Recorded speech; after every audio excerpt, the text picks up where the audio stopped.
Ya. Justru maka saya mau cek dulu. Saya cek dulu. Ada saya baru diberitahu, ya, katanya ada pelarian dengan membobol tralis di atas. Saya akan cek kalau terdapat kekeliruan atau kelalaian dari anggota kita, saya akan lakukan pemeriksaan khusus hari ini juga. Ya, karena ini katanya masih tahanan yang sedang sidang, ancaman hukumannya tinggi. Itu kasus apa, Pak? Narkoba, kabarnya narkoba. Justru saya mau cek dulu. Berapa orang, Pak? 4 orang. Atas Ya. nama siapa aja, Pak?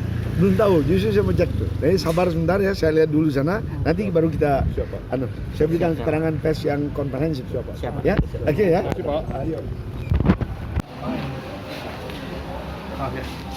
Sabar ya. Ya, Kita siap. rapat dulu. Ya, siapa?